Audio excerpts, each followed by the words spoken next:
بسم اللہ الرحمن الرحیم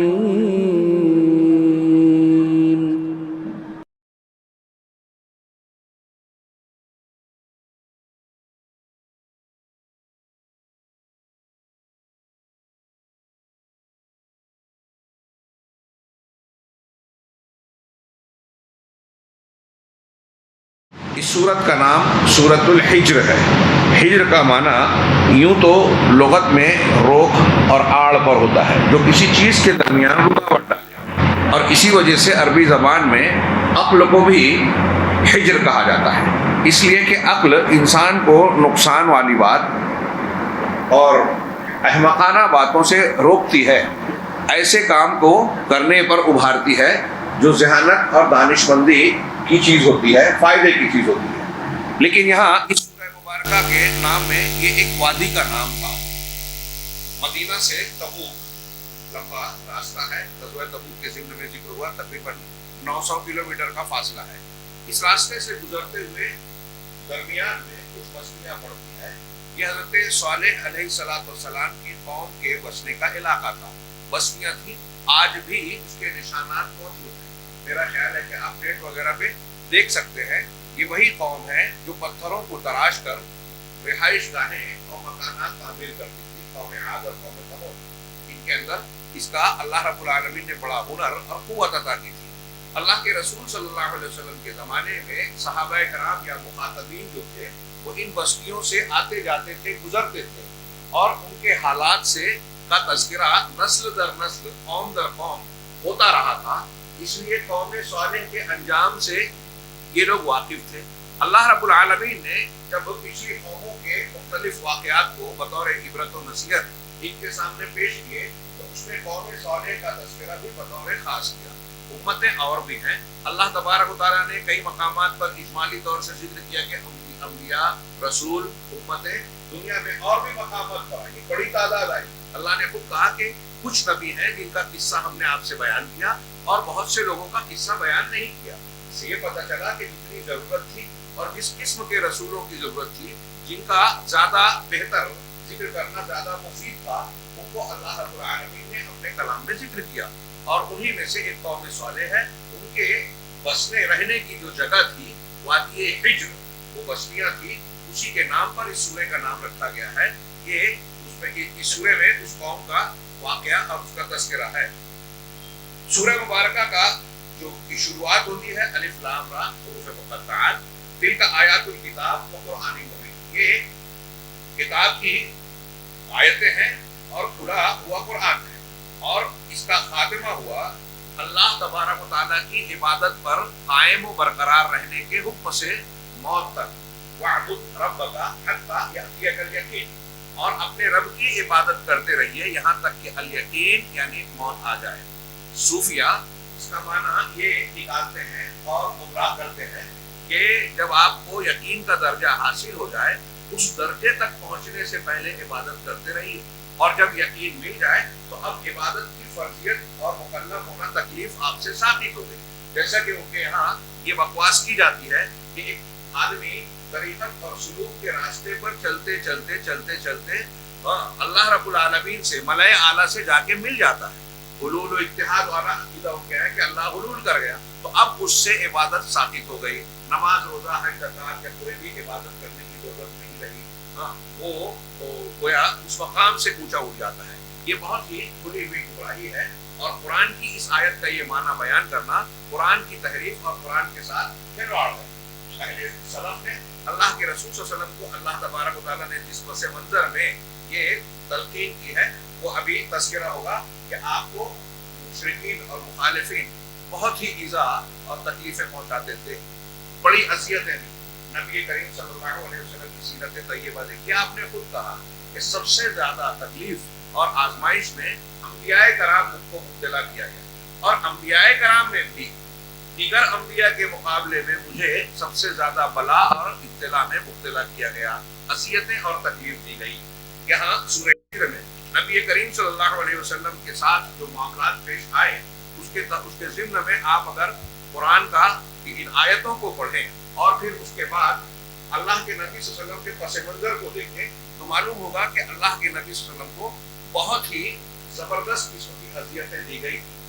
ایک عام آدمی اگر اس کا عشر عشیر بھی لاحق ہو تو شاید وہ مایوس ہو جائے, پیچھے ہٹ جائے, ثابت قدم نہیں رہے گا.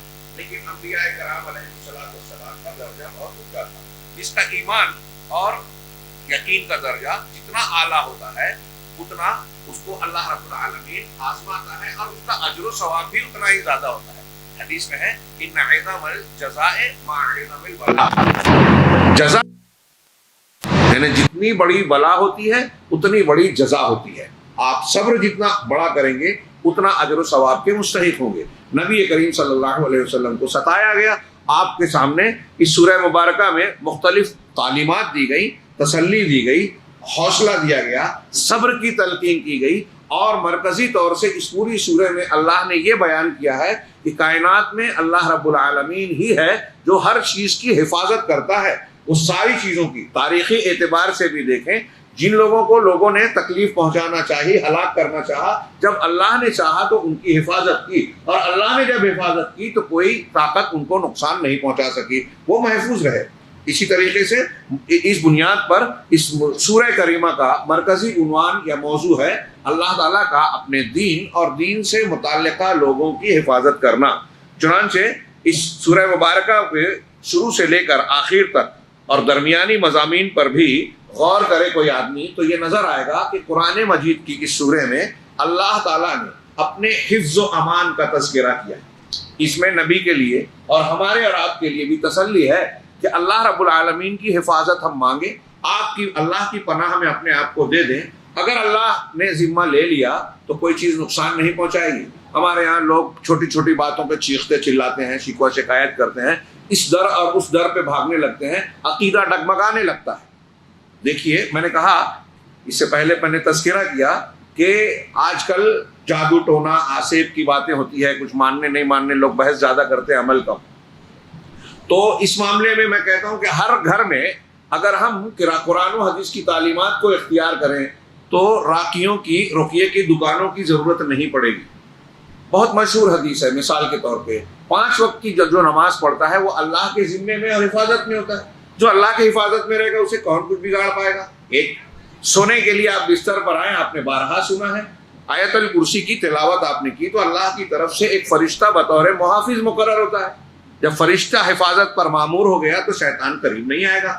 صبح اور شام کے اذکار میں آپ نے آیت الکرسی پڑھی, معوذتین پڑھی, سونے کے وقت پڑھی نبی صلی اللہ علیہ وسلم کے طریقے, بتائے ہوئے طریقے کے مطابق قل اللہ احد, قل اعوذ برب الفلق, قل اعوذ برب الناس. یہ تینوں صورتیں پڑھ کر دونوں ہتھیلیوں پہ دم کرنا, پھر چہرے اور سر سے شروع کر کے جسم کے جہاں جہاں تک اسے پر ہاتھ جائے ہاتھ پھیر لینا.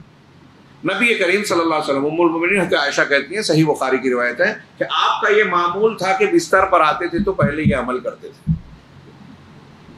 معوذتین سے بڑھ کر جادو ٹونے سے, حسد کے شر سے, اور من شر ما خلق, جتنی چیزوں کو اللہ نے پیدا کیا سب کے شر سے پناہ کے لیے کافی ہے. ایمان و یقین کے ساتھ دعا مانگی جائے تو ضرور اثر ہوتا ہے. صبح و شام کے اذکار, گھر میں داخل ہونے, گھر سے نکلنے کے, کھانے کے, یہ ہماری ضرورت ہے جو روزمرہ کی زندگی میں اللہ کے رسول صلی اللہ علیہ وسلم نے اور شریعت نے ہمیں بتائے ہیں. اور ہر دعا کے الگ الگ فائدے ہیں. کسی کا یہ ہے کہ آپ آسمانی آفات سے بچیں. نبی کریم صلی اللہ علیہ وسلم سے ایک شخص نے آ کر کہا کہ مجھے آج رات میں شام میں بچھو نے ڈنک مارا. کہا اگر تم نے شام میں 3 مرتبہ اعوذ بکلمات اللہ التامات من شر ما خلق یہ پڑھا ہوتا, اسی طرح بسم اللہ الذی لا یضر مع اسمہ 3 مرتبہ یہ پڑھا ہوتا تو تم کو بچھو ڈنک نہیں مارتا, کوئی چیز ایزا نہیں پہنچاتی. خیر, یہ بات تھوڑی سی پھیل گئی. میں عرض کرنا چاہتا تھا کہ حفاظت کرنے والا اللہ ہے. چنانچہ پہلے سب سے دیکھیے کہ اللہ تبارک و تعالیٰ نے اس کتاب میں, اس سورہ مبارکہ میں یہ ذکر کیا کہ اللہ اس کتاب کو, جو قرآن کو نازل کیا ہے, اس کی حفاظت کا ذمہ اپنے اوپر لے رکھا ہے. انا نحن نزلنا الذکر وانا لہ لحافظون, کہ ہم نے ہی الذکر کو, قرآن کو نازل کیا اور ہم ہی اس کی حفاظت کرنے والے ہیں. اگر میں اس سے متعلقہ امور پر گفتگو کروں تو 2 دن 2 درس میں وقت کم پڑے گا. اس میں اتنے پہلوؤں سے گفتگو کی جا سکتی ہے اور کرنی چاہیے.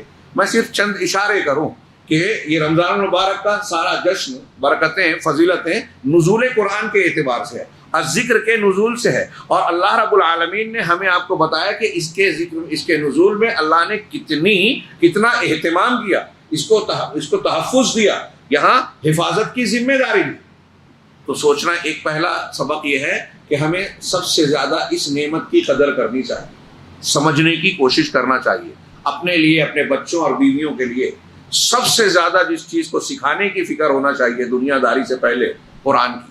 ہر مسلمان گھر میں پہلا تربیتی اور اصلاحی حصہ یہ ہونا چاہیے کہ بچے کو قرآن کسی حد تک ضرور سکھایا جائے، کچھ حفظ کرنا، کچھ جو ہے اس کے معنی اور مفہوم جو ضروری ہیں، بنیادی مضامین، ان کو پڑھایا جائے، سمجھایا جائے۔ وہ ایک مسلمان کے نصاب تعلیم کا پہلا حصہ اور آخری حصہ قرآن ہونا چاہیے۔ یہ قرآن ایسا ہے جس کے پڑھنے والے کبھی جس کا پیٹ نہیں بھرتا۔ اگر آپ کو حقیقت میں اس کی لذت مل جائے تو جتنا پڑھیں گے آپ کو اتنی لذت ملے گی، کبھی اس سے اکتاہٹ محسوس نہیں ہوگی۔ یہ اللہ کے کلام کا ایک معجزہ ہے۔ تو ہمیں اس کا ایک تو یہ اہتمام کرنا ہے، دوسرے یہ کہ اس ذکر کو آپ قرآن کی صورتیں پڑھتے جائیے، درمیان میں، بیچ میں بار بار جو مضامین بتائے گئے کہ یہ لوگوں کے لیے ہدایت ہے، یہ تاریکیوں سے نکال کر اجالے میں لانے والی ہے، یہ کتاب ذکر ہے، یہ روح ہے، اس سے زندگی ملتی ہے، اس سے یہ نور ہے، روشنی ہے، یہ نصیحت ہے، یہ فرقان ہے، حق اور باطل میں تمیز کر دینے والی۔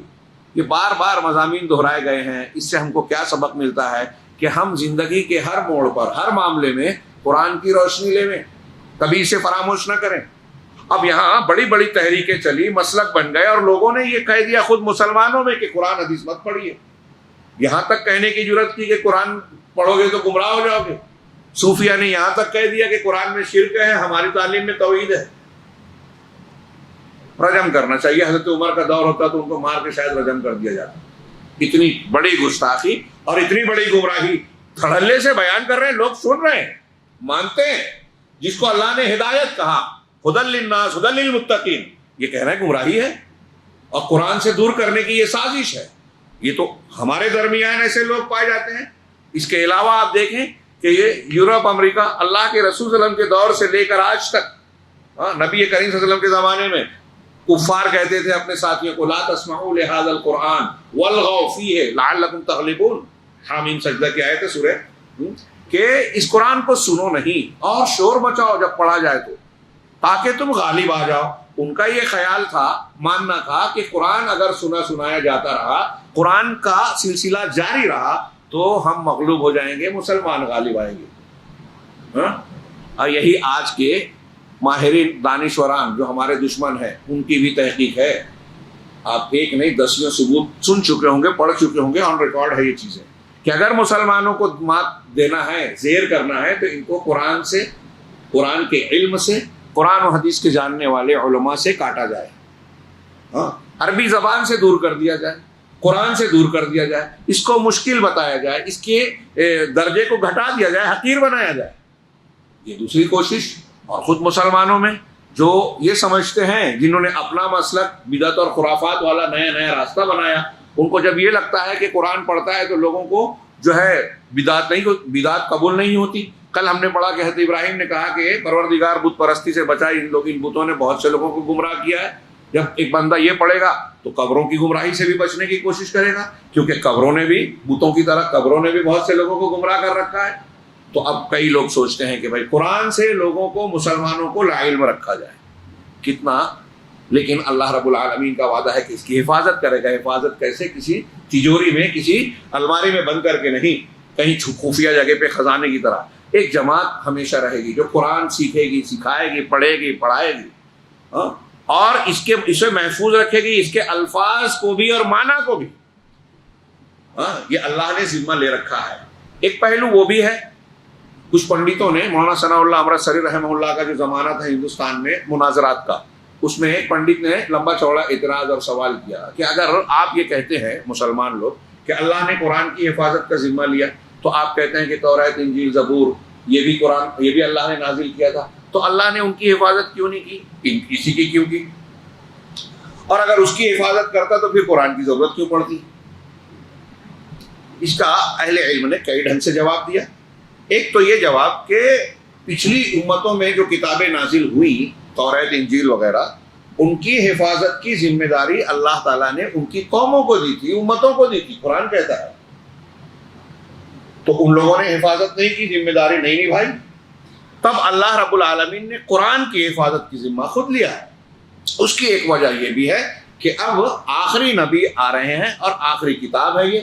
اگر یہ بھی محرف ہو کر بدل کر گم ہو جائے تو پھر اللہ رب العالمین کی جو سنت اور دستور ہے کہ لوگوں پر حجت پوری ہو، جب کتاب اللہ ہی نہیں رہے گی تو لوگوں پر حجت پوری نہیں ہوگی. ایک پہلو یہ ہے. دوسرا یہ کہ پچھلی امتوں میں اگر دیکھا جائے تو بعض اعتبار سے اگر بعض موازنہ کیا جائے تو کچھ چیزیں ایسی ہیں جو وہ جانتے تھے ہم نہیں جانتے. آپ کے یہاں گولکنڈہ قلعے میں بولتے ہیں کہ وہ نیچے سے تالی بجاؤ تو 480 فٹ پر نظر آتا ہے گیٹ میں خاص مقام پر کھڑے ہو کر، اور وہاں سے تالی بجاؤ تو یہاں. آج کے ٹیکنالوجی کے دور میں بھی وہ سمجھ میں نہیں آ رہا ہے کہ وہ کیا اس میں آواز کی اور صوتی ٹیکنالوجی استعمال کی گئی تھی اس وقت. ایسے اور بھی بہت سی چیزیں ہیں تاج محل میں، یہاں وہاں دوسری جگہوں پر. تو کچھ چیزیں ان کے یہاں ہیں. احرام مصر میں ممیز کو جس طرح محفوظ کیا ہے مصریوں نے محنت کر کے مسالہ لگا کے، آج ٹیکنالوجی نہیں معلوم ہے. رشیا کے لوگوں نے جو ہے وہ ان کا جو کیا تھا، جو بڑا وہ ان کا لیڈر جو تھا جس کی لاش کو محفوظ رکھا تھا، ہاں مشہور جو ان کا لینن کی لاش کو محفوظ رکھا تھا. جس روم میں رکھا اس کے ٹیمپریچر وغیرہ کوئی اس طرح کے لاش سڑے نہیں گلے نہیں، تو پر ڈے لاکھوں روبل رشین کرنسی جو ہے خرچ آتے تھے. مصریوں نے اتنے برسوں ہزاروں سال پہلے ایک ٹیکنالوجی پائی دی ہے، کچھ مسالے لگا کے جو بھی کیا انہوں نے محراب میں اس کو محفوظ کر دیا، وہ آج تک ہے ویسی کی ویسی. اب کوئی نیا خرچ نہیں. اور یہ یہاں تھا تو پھر اس کو توڑنا پڑا انہیں. تو کچھ چیزوں میں وہ ہو سکتا ہے ایڈوانس تھے. ہمارے کچھ حکمہ بعض نسخے ایسے جانتے تھے علاج کے جو آج نہیں معلوم ہے. لیکن مجموعی طور سے ٹیکنالوجی نے، سائنس نے تحقیقات اور جو تحقیقات اور ترقیات اب حاصل کی ہے یا حاصل کرتے جا رہے ہیں. پہلے منطق فلسفے کا دور، پھر اور آگے بڑھتے بڑھتے بڑھتے سائنس بیکائیاں چلتے چلتے اب کھڑا ہو کے تھوڑا چلنے لگا. گھٹنوں کے بل تھا، اب تھوڑا سا کھڑا ہونے لگا. تو یہ جو صورتحال اس امت میں آئی، اس سے پہلے نہیں تھی. اللہ تبارک و تعالیٰ نے پچھلی امتوں میں ان کی جو علمی سطح تھی، ان کا جو معیار تھا، اس اعتبار سے احکامات دیے. اور امت محمدیہ کا جب دور آیا تو اب ترقی اور تعمیر کے اعلیٰ درجے تک قومیں ملتیں پہنچنے والی تھیں، اس لیے ان کے لیے مکمل اور سب سے زیادہ اعلیٰ دین دیا جو قرآن کی بنیاد پر مشتمل ہے. یہاں علمی معجزات کا دور ہے. اب جب سے قرآن نازل ہوا، آپ دیکھیے اس وقت سے لے کے آج تک، اور ہمارا ایمان ہے قیامت تک جتنے بھی علوم کے دور آئیں گے، نئی نئی چیزیں، نئی نئی تحقیقات آئیں گی، قرآن کے سامنے جب کھڑی ہوں گی اور قرآن کو چیلنج کریں گی تو بالآخر خود گھٹنا ٹیکے گی، سر جھکائے گی اور یہ مانے گی کہ قرآن سچا ہے. بہت سی تحقیقات ہیں. کسی نے مذاق اڑایا تھا منکر حدیث نے، کہہ رہے بخاری میں ایک حدیث ہے کہ ایک مکھی جو ہے اگر کسی مشروب میں گرتی ہے تو اس کے ایک پر میں شفا ہے، ایک پر میں بیماری. تو کہا کسی مکھی چوس مولوی نے یہ حدیث بنا لی ہوگی. مذاق اڑایا. ارے مکھی تو مکھی ہے، دونوں پر ایک جیسے ہیں. یہ کیا بات ہوئی؟ اور یہ کوئی کمپلشن نہیں ہے کہ مکھی گر جائے تو آپ ڈبو کے پینا ضروری ہے. آپ کا دل نہیں چاہے الگ بات ہے. لیکن اللہ کے رسول نے بتایا کہ اس کے دو پروں میں دو الگ خصوصیت. 1400 سال پہلے نبی امی یہ بتا رہے ہیں. ابھی کچھ سالوں پیشتر جب سائنسی تحقیق ہوئی تو یہ بات معلوم ہوئی کہ مکھی کے دو پروں میں دو مخالف تاثیر ہوتی ہے. ایک پر نقصان دہ ہوتا ہے اور دوسرے پر میں اس کا توڑ ہوتا ہے. یہ سائنسی تحقیق نے کہا، اس پر کتاب آ گئی ہے. اب ہمارے جو منکر حدیث ہے اس پر ایمان لے آئیں گے، اس کو ایمان تو کہیں گے نہیں. جب سائنس حال میں ایک چیز ثابت ہونے کے بعد آپ مان رہے ہیں، آپ نے نبی پر تو یقین کیا نہیں. یہاں آپ غور کیجئے. تو انا نحن نزلنا الذکر وانا لہ لحافظون میں نے وہ جواب بھی دے دیا بہت ہی اختصار کے ساتھ، اور کئی پہلو سے جواب جو غیر مسلموں نے کیا کہ اس کی حفاظت کی پہلی کتابوں کی کیوں نہیں کی. اسی طرح ایک چیز اس میں یہ بھی ایک پہلو یہ بھی ہے گفتگو کا کہ اللہ رب العالمین نے کہا الذکر. عام طور سے کہا جاتا ہے قرآن، ٹھیک ہے، صحیح بات ہے، لیکن الذکر میں صرف قرآن نہیں ہے، صرف قرآن کے الفاظ نہیں ہے. اللہ کے رسول صلی اللہ علیہ وسلم سے خود یہی قرآن کہتا ہے وَأَنزَلْنَا إِلَيْكَ الذِّكْرَ لِتُبَيِّنَ لِلنَّاسِ مَا نُزِّلَ إِلَيْهِمْ، کہ ہم نے الذکر کو آپ پر نازل کیا. کیوں کیا؟ تاکہ آپ لوگوں کے سامنے وہ چیز بیان کریں جو ان کی طرف نازل کیا گیا ہے. یعنی خود قرآن کہہ رہا ہے نبی صلی اللہ علیہ وسلم کا ایک وظیفہ، آپ کی ایک ذمہ داری یہ ہے کہ قرآن کی تشریح کریں، اس کا معنی اور مفہوم بتائیں۔ عربی بہت اچھی ہے، ماحول جس ماحول میں نازل ہو اس ماحول کے رہنے والے صحابہ کرام، پھر بھی کئی آیتیں سمجھنے میں غلطیاں ہوئی تو اللہ کے رسول نے سمجھایا یہاں اس کا معنی یہ نہیں، یہ ہے۔ تو آج کے جو جاہل لوگ ہیں، جو عربی کی ٹھیک سے معلومات بھی نہیں رکھتے، نحو صرف کے قواعد اور بلاغت کے اصولوں کو بالکل نہیں جانتے، کس ماحول میں قرآن نازل ہوا اور کیا مفہوم اور محاورے اس وقت بولے جاتے تھے وہ بھی نہیں جانتے، کس پس منظر میں نازل ہوا وہ بھی نہیں جانتے، تو یہ زیادہ بہتر بنائیں گے؟ یا ان کو چھوڑیے جو بڑے سے بڑا دانش ہو صحابہ کرام کے بعد کوئی علامہ ہو، عالم ہو، امام ہو، جو اس ماحول میں نہیں تھے، رسول اللہ صلی اللہ علیہ وسلم کی تربیت میں نہیں تھے، نزول قرآن کے وقت اور موقع محل کو جاننے والے نہیں تھے، وہ زیادہ بہتر قرآن کی تشریح کریں گے یا صحابہ؟ تو اللہ رب العالمین نے صحابہ کو گویا وہ مقام دیا کہ نبی صلی اللہ علیہ وسلم سے براہ راست قرآن کو سیکھا، صرف الفاظ نہیں، قرآن نہیں، بیان قرآن بھی، اور اللہ نے وعدہ کیا کہ قرآن کے ساتھ ہم اس کے بیان کو بھی تمہیں دے رہے ہیں۔ کئی مرتبہ میں نے ذکر کیا سورہ قیامہ میں۔ اب تھوڑی دیر کے لیے یہاں سوچئے اور منکرین حدیث کے جاہلانہ موقف کو سامنے رکھیے کہ ایک آدمی، اللہ رب العالمین نے ذکر کو نازل کیا، الفاظ قرآن نبی کو دیا، اور نبی صلی اللہ علیہ وسلم کو ذمہ داری کی اس کی تشریح اور اس کی معنی کی تفہیم لوگوں سے کریں، لوگوں کو سمجھائیں۔ تو اس زمانے میں یہ ضرورت تھی، یا بعد میں نہیں ہے کیا کہ لوگوں کو سمجھایا جائے؟ کون سمجھائے گا؟ حدیثیں سمجھائے گی۔ تو اس زمانے میں حدیثوں کی ضرورت تھی، آج نہیں ہے۔ اب یہاں یہ سوال پیدا ہوتا ہے کہ اللہ نے اگر قرآن کے الفاظ کی حفاظت کی، یہ وعدہ کیا قرآن میں، اگر الفاظ محفوظ ہیں اور قرآن کے معنی محفوظ نہیں ہے، حدیثیں محفوظ نہیں ہیں، تو الفاظ کے محفوظ رہنے سے فائدہ پورا حاصل ہوگا کیا؟ لاجک، عقلیت کی بات کرتے ہیں، میں اکثر کہتا ہوں جو عقل والی بات قرآن حدیث کے خلاف کرتے ہیں، اگر غور کریں گے تو سب سے بے عقل نظر آئیں گے۔ آپ عقل سے بھی سوچئے تو ذکر کو اللہ نے قرآن کے الفاظ نقل کیے، تو قرآن کے معنی محفوظ کیے، تو کیا یہ معنی محفوظ نہیں کرے گا؟ حدیث کو بھی محفوظ کرے گا، تبھی ذکر کی حفاظت کی ذمہ داری مکمل ہوگی، حجت پوری ہوگی، ضرورت پوری ہوگی۔ یہ خود بخود اس آیت کریمہ میں خود بخود اگر کوئی آدمی تھوڑی سی عقل استعمال کرے ہوگی تو یہ سمجھ میں آ جائے گا اسے عقل اگر ہے۔ اگر وہ اپنی عقل کو چھوڑ کر یورپ اور امریکہ کے مستشرقین گمراہ لوگوں کی باتوں کو عقل والی سمجھ کر اپنی عقل کو ان کے حوالے نہ کرے، اپنی عقل کو استعمال کرے، تو سمجھ میں آئے گا کہ جب اللہ نے یہ کہا کہ ذکر کی حفاظت ہم نے ذمہ لیا ہے، تو قرآن کے الفاظ کے ساتھ قرآن کی تشریح یعنی حدیثوں کی حفاظت کا وعدہ خود بخود اس میں آ گیا۔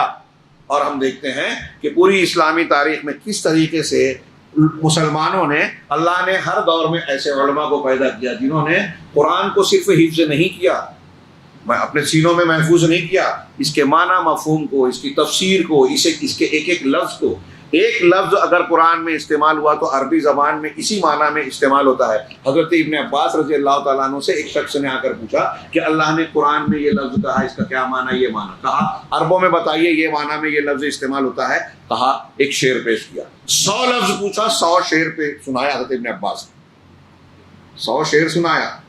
حفظ کی بات تھی، ہلاکو نے جب بغداد کو تہس نہس کر دیا، شیعوں کی سازش کی وجہ سے داخل ہوا اور 6 لاکھ 9 لاکھ کچھ لوگ اور زیادہ بولتے ہیں مسلمانوں کو قتل کر کے ان کی کھوپڑیاں سجا دی، لائبریری کے ایک ایک لفظ کو، بغداد کی علمی بڑی انتہائی بڑی لائبریری کے ایک ایک لفظ کو بقول مولانا آزاد اس کے ایک ایک لفظ کو دجلہ کے پانی سے دھو ڈالا، سب سمندر میں دریا میں ڈال دیا۔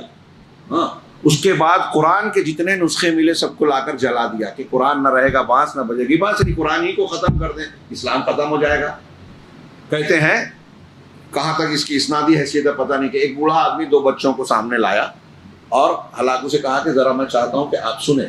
ایک بچے سے کہا پڑھو قرآن پڑھنا شروع کیا، پڑھتا رہا، کہیں غلطی کرتا دوسرا لقمہ دیتا، تصحیح کر دیتا۔ جب کافی سنا چکا تو روک کے اس بزرگ نے کہا کہ ہلاکو صاحب یہ بتائیے، میں اپنے الفاظ میں کہہ رہا ہوں کہ آپ نے قرآن کے نسخے تو جلا دیے، یہ جو سینوں میں محفوظ ہے قرآن، اس کو کیسے ختم کرو گے؟ تو بالآخر اس نے اعتراف کیا کہ میں قرآن ختم نہیں کر سکتا، اللہ تعالیٰ نے ایسا انتظام کیا ہے۔ اور پھر بالآخر اس کی قوم بعد میں مسلمان بھی ہو گئی۔ آیا یورش تاتار کے افسانے سے پاسباں مل گئے کعبے کو صنم خانے سے۔ دنیا کی تاریخ میں ہمیشہ یہ ہوتا ہے کہ فاتح کا مذہب مفتوح قبول کرتی ہے، لیکن اسلام کی تاریخ میں آپ کو نظر آئے گا کہ مسلمانوں پر غلبہ پانے والے کئی بادشاہوں نے اس مسلمانوں کو مغلوب کرنے کے بعد مغلوبین کا مذہب قبول کیا. یہ قرآن کا، اسلام کی حقانیت کا منہ بولتا چیختا چلاتا تاریخی ثبوت ہے، کوئی چھوٹی موٹی معمولی بات نہیں ہے. دنیا اگر غور کرے تو یہ سمجھ میں آئے. تو انا نحن نزلنا الذکر وانا لہ لحافظون میں قرآن اور علوم قرآن پہ جو پوری اسلامی تاریخ میں محنتیں ہوئی ہیں، قرآن کے علوم 20 علوم ہیں، تجوید کے، قرأت کے، بلاغت کے، الفاظ کے، لغت کے، ناسخ و منسوخ کے، محکم اور متشابہ کے، یہ الگ الگ شاخیں ہیں. اس طرح سے قوم نے، اللہ نے توفیق دی، حفاظت ہوئی. ایسے ہی آپ فن حدیث میں جائیں تو راویان حدیث کے حالات محفوظ ہیں. کس نے کس سے حدیث سنی، کون زندہ تھا، جوانی میں حافظہ تھا، بڑھاپے میں بگڑ گیا، اس سن میں زندہ تھا، اس سن میں مر گیا، تو اس کا استاد فلاں ہو ہی نہیں سکتا. اور فلاں استاد ہیں تو ان سے حدیث سنی ہے. ایک شاگرد استاد سے حدیث سن کے بیان کر رہا ہے کہ یہ حدیث میں نے اپنے استاد فلاں سے ایسے سنی، تو 10 اور شاگرد ہیں، وہ بھی اس حدیث کو ایسے ہی بیان کرتے ہیں کیا؟ اگر نہیں بیان کرتے تو مطلب اس پر شک ہے، درست ہے، کچھ غلطی کر رہا ہے.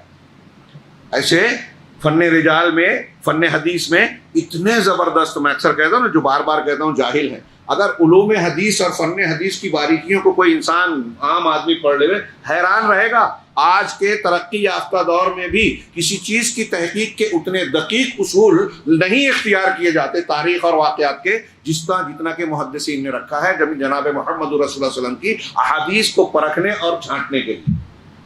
میں ہوائی بات نہیں کہہ رہا ہوں. ابھی ایک دن کسی نے پوچھا تھا، میں بیان کر رہا تھا، تو بیان کرنے کے بعد جو لوگوں نے بتایا کہ صحیح حدیث کسے کہتے ہیں محدثین، اور کس طرح وہ تعریف بنائی قرآن و حدیث کی روشنی.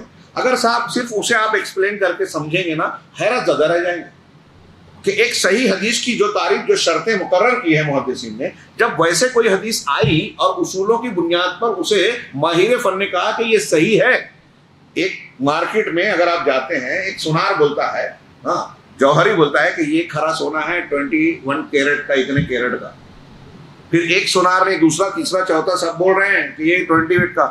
اب صحیح بخاری کو سارے سونار بول رہے ہیں کہ اس میں جتنی مرفوع حدیثیں ہیں سب ایک دم کھرا سونا ہے، صحیح حدیثیں ہیں.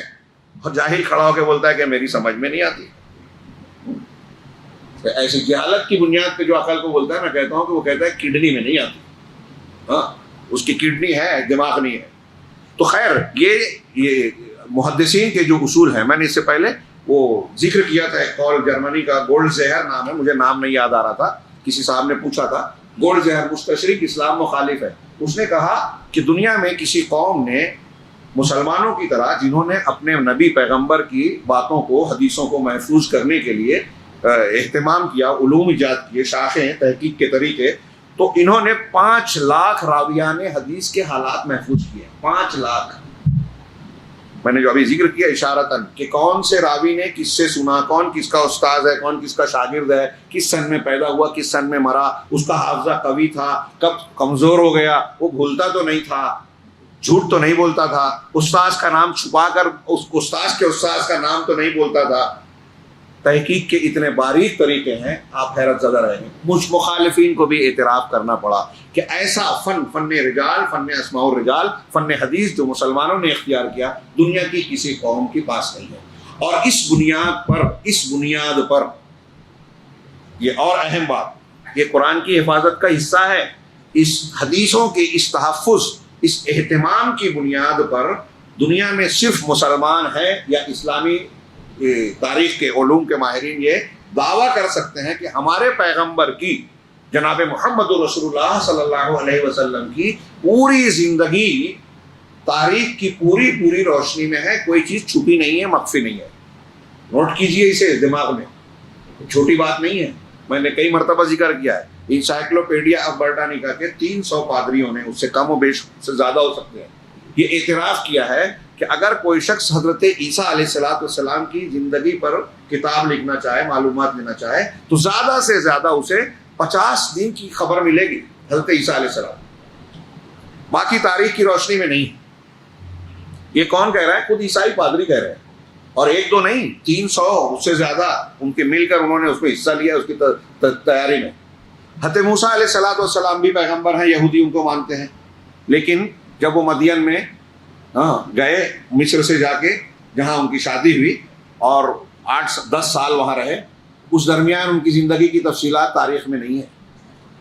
اور ایسے کئی ہے، بچپن کا جو حصہ جتنا قرآن و حدیث نے بیان کیا وہ محفوظ ہے. توریت انجیل میں بھی کچھ چیزیں ہیں جس میں بہت سی چیزیں معرف ہے، بہت سی چیزیں دو تاریخ کی روشنی میں نہیں ہے. یہ پیغمبروں کا حال ہے. دنیا کے کسی بھی انسان کو مشہور ہونے سے پہلے اس کی زندگی کے واقعات میں، اور جو نقل بھی کیے جاتے ہیں تو مشہور واقعات، بڑے واقعات، بہت سی تفصیلات نہیں ہیں. صرف پوری انسانی تاریخ میں جناب محمد رسول اللہ صلی اللہ علیہ وسلم کی خصوصیت ہے. ہاں، یہ کوئی معمولی بات نہیں ہے کہ آپ کی زندگی پوری تاریخ کی روشنی میں ہے. میں اسے یہ کہہ رہا ہوں اللہ کے اس گھر میں پوری ذمہ داری سے کہ وہ اس آیت کریمہ کی روشنی میں محفوظ ہے. اللہ نے کہا ہے کہ ہم نے الذکر کو نازل کیا اور اس کی حفاظت کرنے والے. قرآن الفاظ و معنی میں ہے، اور قرآن رسول اللہ صلی اللہ علیہ وسلم کی زندگی میں چلتا پھرتا تھا. حضرت ام المومنین حضرت عائشہ سے کسی نے پوچھا کہ آپ کا اخلاق کیسا تھا، تو انہوں نے پوچھا کیا تم نے قرآن نہیں پڑھا؟ کان خلقہ القرآن. اللہ کے رسول صلی اللہ علیہ وسلم کا اخلاق قرآن تھا. جو قرآن میں اللہ رب العالمین کی تعلیمات ہیں وہ نبی کریم صلی اللہ علیہ وسلم کی زندگی حیات طیبہ میں ہے. اللہ نے اس کی بھی حفاظت کی، اس کی بھی حفاظت کی. دونوں محفوظ ہیں اور قیامت تک یہ حجت پیش کر رہے ہیں. اور یہاں ایک اور چیز ثابت ہوئی، ہمارے باہمی اختلافات کا حل اگر کوئی برا نہ مانے، انصاف کرنا چاہے، تو ایک اور بات اس سے ثابت ہوتی ہے کہ سوچئے جب اللہ نے اتنے اہتمام سے قرآن کو نازل کیا، حدیثوں کو محفوظ رکھا، اس کو پوری قیامت تک کی ساری دنیا کے لیے محفوظ رکھا، تو اب کس چیز کی ضرورت ہے اس سے ہٹ کر؟ اگر دنیا میں بڑے بڑے علماء، دانشور اور دو لوگوں کی افکار، ہمارے ہاں بڑے بڑے دانشور آئے جو چلے گئے، سید قطب صاحب، حسن البنا صاحب، مولانا ابوالعلا مودودی، مولانا الیاس صاحب، مولانا زکریا صاحب، مولانا فلاں علامہ فلاں دما، ان سب کی علوم کو غائب کر دیں. قرآن حدیث محفوظ ہے تو دین محفوظ ہے کہ نہیں؟ اور قرآن حدیث اگر محفوظ ہے تو تیسری چیز کی ضرورت ہے کیا؟ علماء سے، صحابہ کرام کے منہج کو جاننا، علماء سے مدد لینا سمجھنے کے لیے بہت ضروری ہے. لیکن قرآن و حدیث کو چھوڑ کر کسی اور کے بنائے ہوئے اصول کو، مسلک کو اختیار کرنا، کیا اس کا جواز ہو سکتا ہے؟ جب اللہ رب العالمین اور رسول اللہ صلی اللہ علیہ وسلم نے بار بار کہا قرآن و حدیث کی اطاعت کرو، اس کی مخالفت کرو گے تو اللہ تعالیٰ کا فتنہ آج بھی پڑے گی کہ فتنہ آئے گا، دردناک عذاب آئے گا. جب اللہ تبارک و تعالیٰ، اللہ کے رسول صلی اللہ علیہ وسلم نے بار بار کہا جب تک ان دونوں چیزوں کو مضبوط پکڑے رہو گے کبھی گمراہی نہیں آئے گی، اس کا الٹا مطلب یہ ہوا کہ جب ان دونوں کو چھوڑو گے تو گمراہی پکی ہے. تو پھر سوچئے کہ ہمارے لیے سعادت کا، سچائی کا راستہ، صحیح مسلک اور منہج کیا ہے؟ یہ جو مسلمان ہوتے ہوئے الگ الگ مسلک بنا رکھا ہے اور اس کی بنیاد پر ایک دوسرے سے لڑتے جھگڑتے ہیں، گمراہ کرتے ہیں، کفر کے فتوے دیتے ہیں. اور جو میں کہہ رہا ہوں یا بیان کر رہا ہوں یہ قرآن و حدیث کی بات، اگر یہ بات ان کو پیش کی جائے تو کہتے ہیں ہمارے بزرگوں کے مسلک کو چھوڑنے کی بات کر رہا ہے. وہی کفار کی طرح باپ دادا کے دین کو چھوڑنے کی بات کر رہا ہے. کیا اتنے لوگوں کو نہیں سمجھا؟ کیا اتنے لوگ غلط ہیں؟ بہت لوگ غلط ہیں. اللہ کے رسول نے کہا 73 فرقے ہوں گے، 72 جہنم میں جائیں گے، تو 72 غلط ہوں گے. یہ اللہ کے رسول کہہ رہے ہیں، میں نہیں کہہ رہا ہوں. تو آپ سوچئے کہ آپ کے سوچنے کا انداز کیا ہے، تعداد دیکھ کے کرو گے. حضرت ابراہیم علیہ السلام تو اکیلے تھے نا، آزر اور پوری قوم مشرک تھی، تو کیا آپ یہ کہتے کہ وہاں زیادہ وہ تھے اس لیے ابراہیم علیہ السلام غلط تھے؟ اب جب واقعہ ہو چکا ہے ہمارے سامنے، اللہ کے فرامین ہیں، تو ہم جانتے ہیں کہ اکیلے ہوتے ہوئے بھی ابراہیم حق پر تھے، امت تھے. ایسے ہی اصول اور ضابطے دیکھے جائیں گے. تو ہمارے لیے قرآن و حدیث محفوظ ہے. یہ ایک سبق سورہ ہجر کا میں نے کافی طویل بحث کی، حالانکہ ابھی بھی تشنا ہے. آگے بڑھتا ہوں کہ اللہ تعالیٰ نے پہلا مضمون ایک بتایا کہ پوری سورے کا جو مرکزی عنوان ہے کہ دین کی حفاظت اللہ کر رہا ہے. دوسرا تو قرآن کی حفاظت کی بات ہوئی، اس کے بعد یہ کہ اللہ تعالیٰ نے آسمانوں کو محفوظ رکھا ہے، روک رکھا ہے. وَلَقَدْ جَعَلْنَا فِي السَّمَاءِ بُرُوجًا وَزَيَّنَّاهَا لِلنَّاظِرِينَ. ہم نے آسمانوں میں بروج بنائے. برج بلندی کے بلند جگہ ہیں. برجا لا تبرجنا، ظاہر نہ ہو، عورتیں بے پردگی سے نہ آئیں، اس کے لیے لا تبرجنا قرآن میں. تو جو چیز ظاہر ہوتی ہے اس کو برج کہتے ہیں. اور آسمانوں میں جو ستارے ہیں، مقامات ہیں، وہ اونچائی پر ہیں تو بلندی پر ہیں، اس لیے ان کو بروج کہا گیا. تو اللہ نے کہا کہ ہم نے آسمانوں میں برج بنائے، وَزَيَّنَّاهَا لِلنَّاظِرِينَ، اور دیکھنے والوں کے لیے اسے مزین کر دیا، سجا دیا، آراستہ کر دیا. وَحَفِظْنَاهَا مِن كُلِّ شَيْطَانٍ رَجِيمٍ، اور ہر مردود شیطان سے اس کو محفوظ بنا دیا. اب اگر کوئی شیطان وہاں جاتا ہے کچھ خراش پانے، فرشتوں کی بات چرانے، تو اس کو شہاب ثاقب اور جلتا ہوا شعلہ مارا جاتا ہے اور وہ ختم کر دیا جاتا ہے یا بھاگ جاتا ہے۔ 3 حفظ الارزاق، یہ آسمان کی حفاظت کا ذکر ہوا۔ اسی طریقے سے خزائن کے، روزیوں کا خزانوں میں محفوظ رکھنا۔ اللہ نے فرمایا وَجَعَلْنَا لَكُمْ فِيهَا مَعَائِشَ، اللہ نے اس دنیا میں، اس زمین میں تمہارے لیے روزیاں پیدا کر دی، مقرر کر دی۔ روزیاں، زندگی کے اسباب، جینے کے ذرائع ہم نے مقرر کی۔ وَمَن لَسْتُمْ لَهُ بِرَازِقِينَ، اور ان کو، جس کو ان کے لیے بھی، جن کو تم روزی دینے والے نہیں ہو، تم کھلانے والے نہیں ہو، ان کی بھی روزی اللہ رب العالمین نے محفوظ کر دی، مقرر کر دی ہے اور محفوظ کر دی ہے۔ وَإِن مِّن شَيْءٍ إِلَّا عِندَنَا خَزَائِنُ، اور کوئی بھی چیز ہو مگر ہمارے پاس اس کے خزانے ہیں۔ وَمَا نُنَزِّلُهُ إِلَّا بِقَدَرٍ معلوم، لیکن جتنی ایک مخصوص مقررہ مقدار تک ہی ہم مختلف خزانوں کو نازل کرتے ہیں۔ اللہ تبارک و تعالیٰ کے پاس کسی چیز کی کوئی کمی نہیں ہے، ہر چیز کا خزانہ ہے، لیکن چونکہ دنیا میں اللہ امتحان لے رہا ہے اور وہ حکیم و علیم ہے، جانتا ہے کس چیز کو کتنا اتارنا چاہیے، کس خزانے کو کتنا فراہم کرنا چاہیے، تو حسب ضرورت وہ دنیا میں ان چیزوں کو جس کی ضرورت ہے فراہم کرتا ہے۔ اسی طرح نمبر 4 پہ کہ بارش کے، زمین میں بارش کے پانی کو محفوظ کرنے کا ذکر ہے اس سورہ مبارکہ میں۔ قرآن نے کہا وَأَرْسَلْنَا الرِّيَاحَ لَوَاقِحَ، ہم نے بوجھل ہواؤں کو بھیجا، ایسی ہوائیں جو بوجھل ہوتی ہیں اور پانی والے بادل لیے ہوئے ہوتی ہیں۔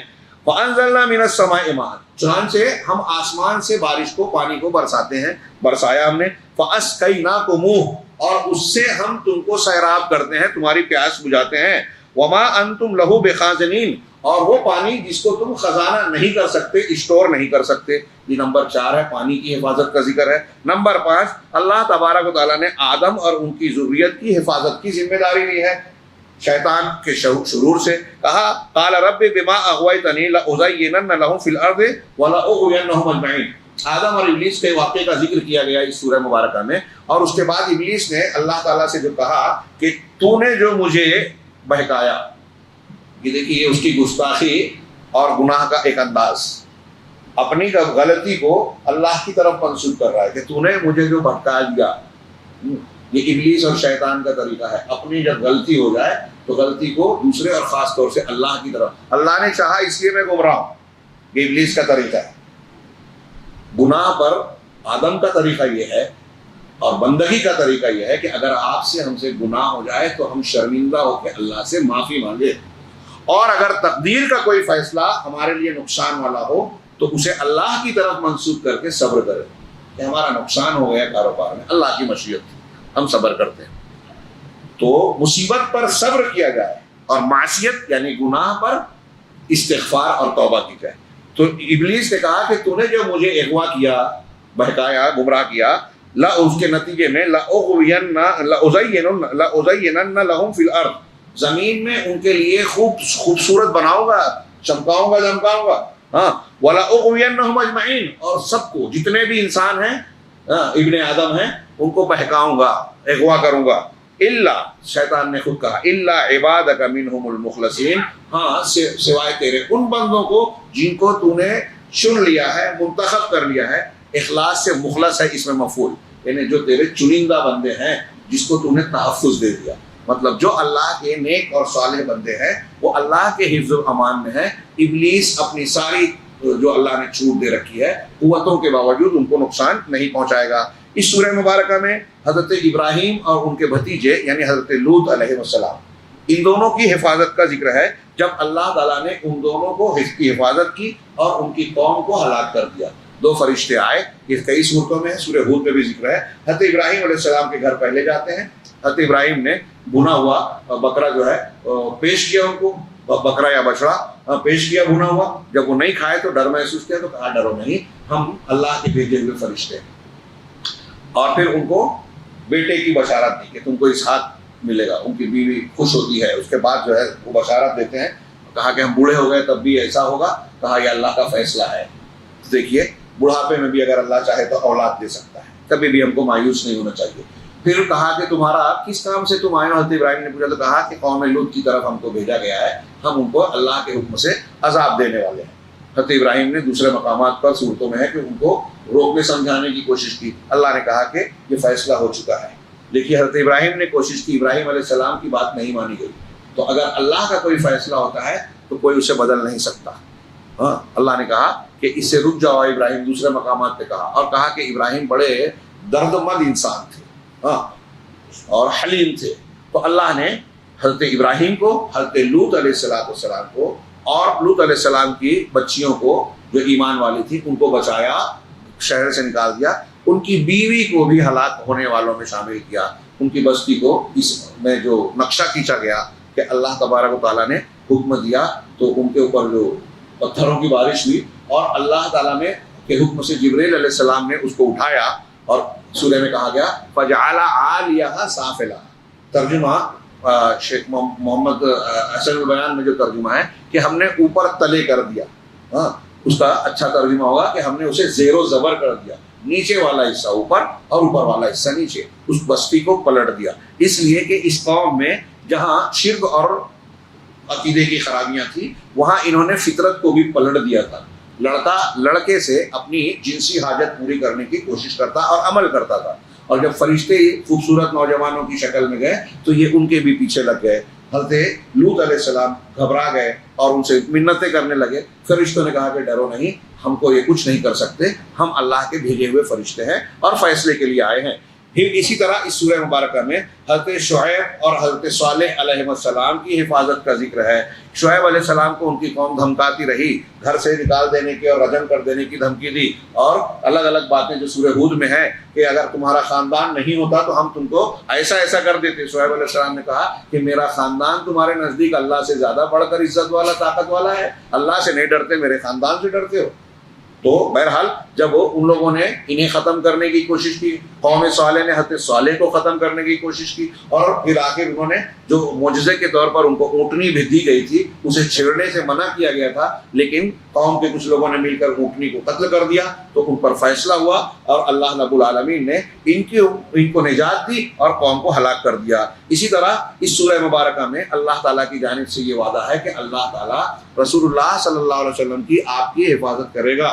اِنَّا كَفَيْنَاكَ الْمُسْتَهْزِئِينَ, کہ جو لوگ آپ کا مذاق اڑا رہے ہیں ہم ان کی طرف سے آپ کے لیے کافی ہو جائیں گے. اور پھر آگے قرآن میں کہا گیا اسی سورہ میں کہ ہم جانتے ہیں کہ جو یہ باتیں کرتے ہیں, آپ پر الزام لگاتے ہیں, آپ کے خلاف جو محنتیں کرتے ہیں, اس سے آپ کا دل تنگ ہوتا ہے.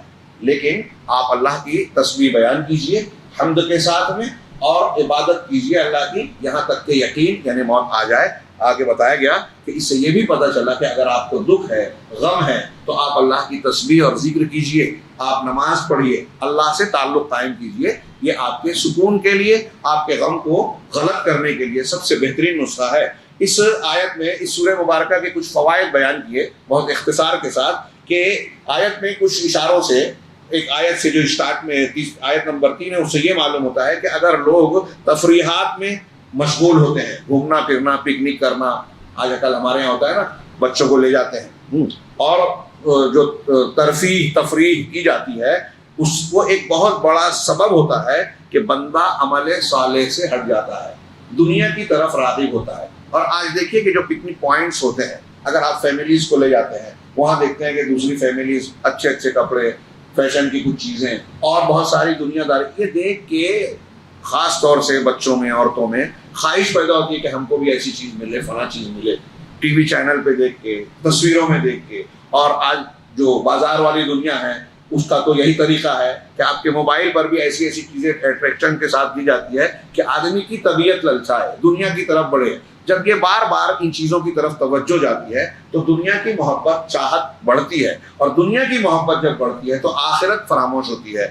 دین کو آدمی کمتر, حقیر سمجھتا ہے, اور اس کے مقابلے میں دنیا کی طرف توجہ دیتا ہے. دنیا کے حاصل کرنے میں پیٹ بھرتا ہی نہیں ہے, حلال طریقے سے نہیں بھرتا تو پھر حرام کی طرف جاتا ہے, حرام کا کاروبار چلتا ہے. حب الدنیا و کراہیت الموت, اللہ کے رسول صلی اللہ علیہ وسلم نے امت محمدیہ کے زوال کی ایک بنیادی وجہ بتائی تھی. یہ ایک جملہ, دنیا سے محبت اور موت کو ناپسند کرنا, یہ ساری دنیاوی بیماریوں, اخلاقی بیماریوں, حرص, لالچ, جھوٹ کا گویا خلاصہ ہے. تو اس میں آیت نمبر 3 میں اللہ نے کہا کفار کے بارے میں ذرہم یاکلوا ویتمتعوا ویلہہم العمل فسوف یعلمون، کہ انہیں چھوڑو کہ وہ کھاتے پیتے رہیں، مزے اڑاتے رہیں. یتمتعوا دنیاوی زندگی سے کچھ مزے اڑائیں، آج کل کی زبان میں اس کا ترجمہ کیجئے کہ انجوائے کرتے رہیں. یتمتعوا ویلہہم العمل، اور امیدیں ان کو غافل رکھے، یعنی کچی امیدیں، جھوٹی امیدیں ان کو مشغول رکھے. یہاں عنقریب انہیں علم ہو جائے گا، یقین ہو جائے گا کہ یہ سب کھیل تماشا خواب ہے، یہ سب گزر جائے گا، اور پھر حقیقت میں ان کو اپنے کیے دھرے کا حساب دینا ہوگا.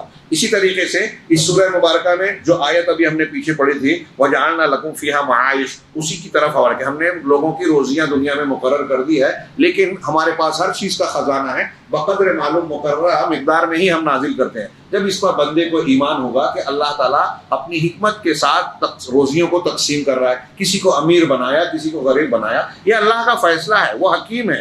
ایک ماہر انجینئر جب عمارت بناتا ہے تو وہ جانتا ہے کہ کہاں بہتر کھڑکی کہاں رہنا بہتر ہے، دروازہ کہاں رہنا چاہیے، ساؤنڈ کا کیا سسٹم رہنا چاہیے، اور چھت کتنی اونچی رہے گی تو وینٹیلیشن رہے گا، اجالا رہے گا، فلاں چیز کو کہاں رہنا چاہیے. ایک دنیا کے ایک ماہر کو ہم اس طرح جانتے ہیں اللہ، اور پھر بھی وہ غلطیاں کرتا ہے. اللہ رب العالمین تو ساری چیزیں جانتا ہے، حکمت بالغہ رکھتا ہے. تو جس انسان کو جیسا بنایا ویسا ہی اسے رہنا سب سے صحیح تھا.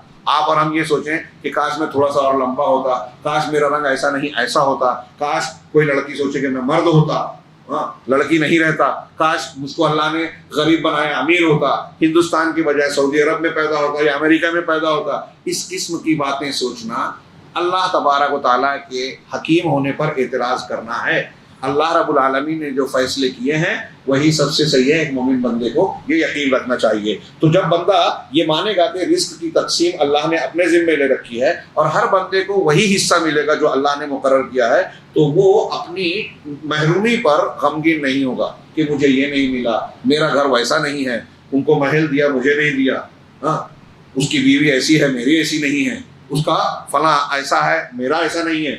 یہ چیزیں غم کی نہیں ہوگی. وہ یہ یقین رہے گا کہ مجھے جیسی بیوی ملی، مجھے جیسے ابا ملے، مجھے جیسی امی ملی، ہاں وہ میرے لیے وہی سب سے صحیح ہے. اس کے ابا کے جیسے میرے ابا کیوں نہیں ہے، نہیں سوچے گا بندہ. ہاں یہ صرف رزق کی بات نہیں ہے، ساری چیزوں کے بارے میں سوچنا چاہیے کہ ہم کو جو بھی ملا ہے اللہ نے دیا ہے، اور اللہ نے جو دیا ہے وہ اس کا بہترین فیصلہ. یہی سوچے آدمی تو حسد نہیں کرے گا، قناعت کرے گا. ہاں اللہ نے یہودیوں اور نصارہ سے پوچھا نا کہ تم کو یہ اعتراض ہے کہ اللہ نے محمد صلی اللہ علیہ وسلم کو نبی بنایا، اللہ کی نعمت اور رحمت کو تم بانٹو گے؟ تم کو پتا ہے کہ کون کس نعمت کا حقدار ہے کہ اللہ کو پتا ہے؟ اللہ خوب جانتا ہے کہ کس کو رسول بنانا ہے، کس کو کون سی نعمت دینی ہے، کس کو کتنا دینا ہے، کس کو محروم کرنا ہے. کوئی اللہ کو مشورہ دے گا کہ اس کو ایسا نہیں ایسا ہونا چاہیے، فلاں چیز نہیں فلاں چیز ملنی چاہیے. تو جب بندے کو حقیقی ہوگا تو حقیقت میں دیکھا جائے کہ یہی انسان کے تقدیر پر اور اللہ کے فیصلے پر راضی ہونے کا حصہ ہوگی کہ جو ملا جیسے ملا جتنا ملا آدمی اس پر خوش رہے، قانے رہے، اور اللہ رب العالمین کے اوپر اعتراض نہ کرے. اسی طریقے سے انسان پر اس سورہ مبارکہ میں ایک سبق یہ ملتا ہے کہ انسان پر ابلیس کو تسلط نہیں ہے مگر اسی کے لیے جو ابلیس کا دروازہ کھولے اور اس کی اجازت دے.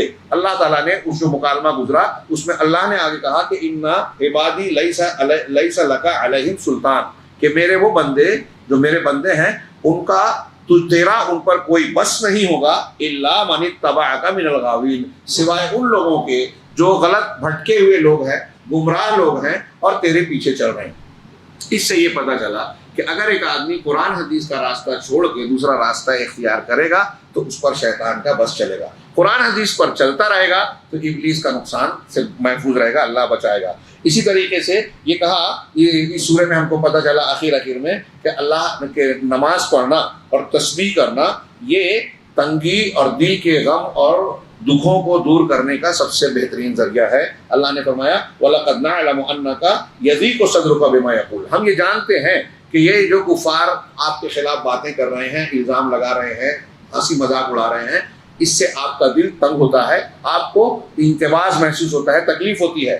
لیکن اللہ نے کیا علاج بتایا؟ فَسَبِّحْ بِحَمْدِ رَبِّكَ وَكُن مِّنَ السَّاجِدِينَ، تو آپ اپنے رب کی حمد کے ساتھ تسبیح بیان کرتے جائیے اور سجدہ کرنے والوں میں رہیے، یعنی نماز پڑھتے رہیے اور اگلا آخری جملہ ہے وَاعْبُدْ رَبَّكَ حَتَّىٰ يَأْتِيَكَ الْيَقِينُ، اور اپنے رب کی عبادت کرتے رہیے یہاں تک کہ موت آ جائے۔ رمضان میں کر کے رک نہ جائیے، عبادت سے آدمی جب تک ہوش و حواس ہے کبھی ریٹائر نہیں ہو سکتا۔